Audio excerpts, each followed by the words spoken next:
What's up, everyone? If you haven't found out yet, the NBA suspended their season.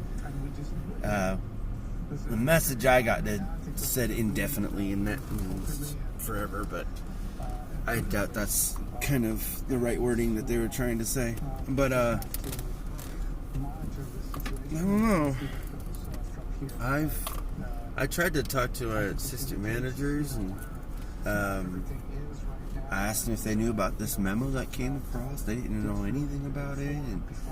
And then yesterday, a Walmart worker tested positive, and what was it? Kentucky. That's where it was. And I'm like, I even told my fellow coworkers. If that were to happen here at Walmart, you never know. They could possibly shut Walmart down.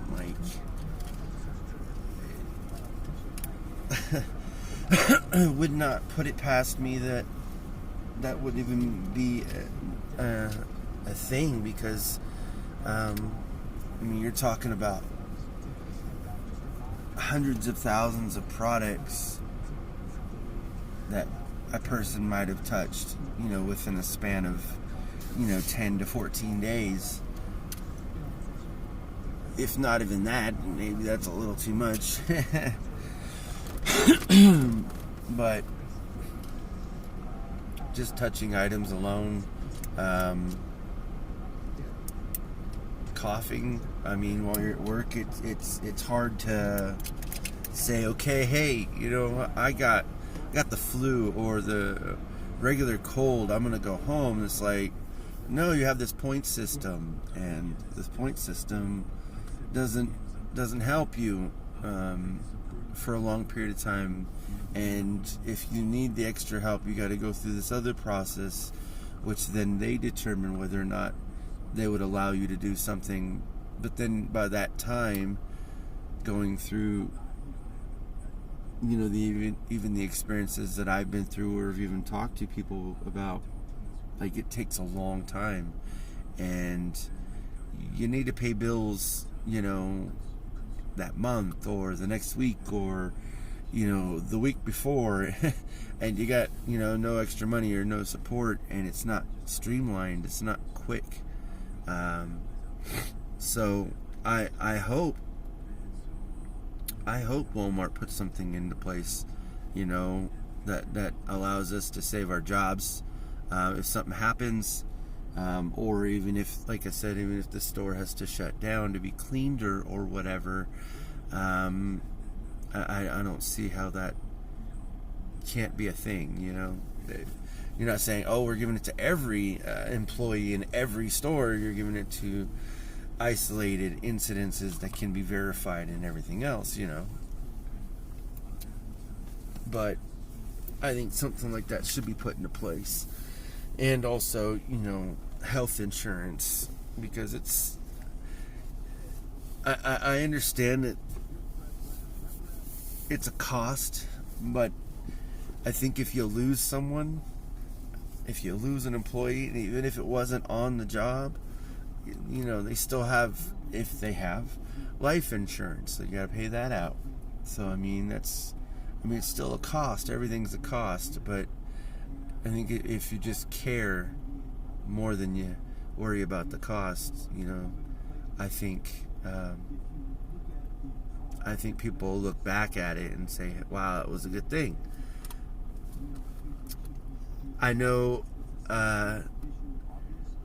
shareholders don't probably believe in that, that concept. Maybe not. Maybe some do, some don't. But I do got to think that if it was them, they would worry about it. If it was their family, they would worry about it. And I just want everyone to be safe. Even if I'm not exposed, even if I never get exposed, even if it never comes here, of course it's an added bonus that it's not coming here. But like I said, you always got to prepare for it. So it's not like I got to go buy 30 packs of toilet paper or anything like that, which is already happening. I mean, we had like 5 things of toilet paper yesterday. When we opened the store, we didn't have any more. So I know there's a shortage in that.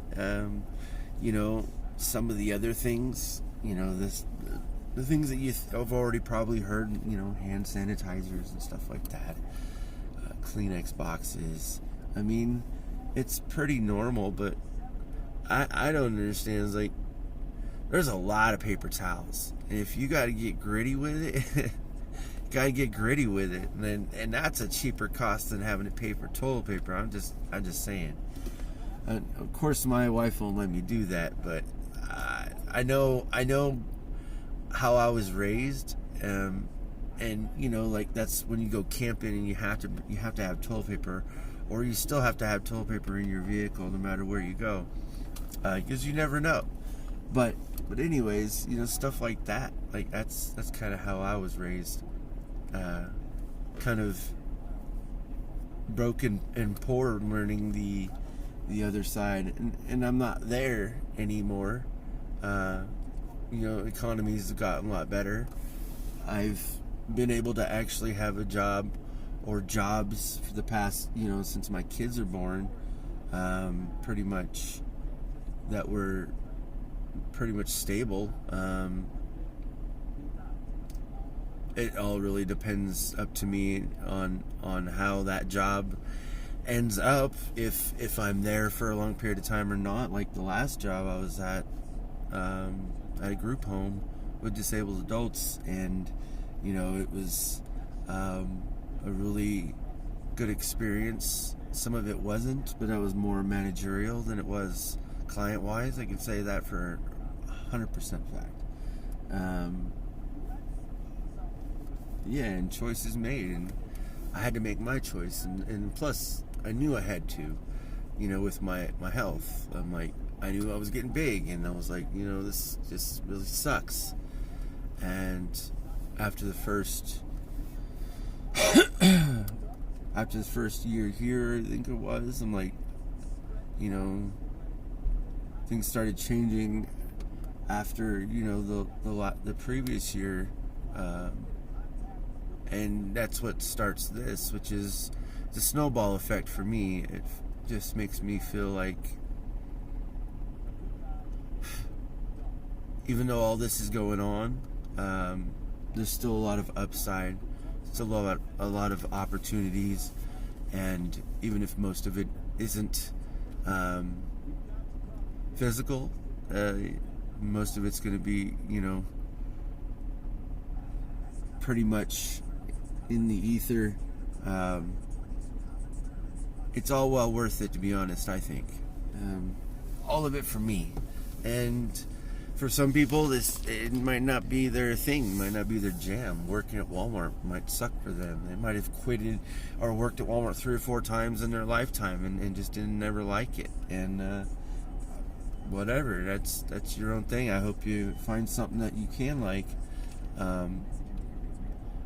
But whether I like the job or not, it's what I got, There isn't many options even here in town anyways. So I think for right now, I've chose what I've chose, and it's helped me out tremendously, but it's more of a physical thing than it is a physical and mental thing, pretty much for me, than it is anything financial, because in no way I'm getting paid enough, but I gotta deal with what I got though. So anyways, guys, I'm gonna get ready to get out of here. Talk to y'all later. Stay safe. Peace out.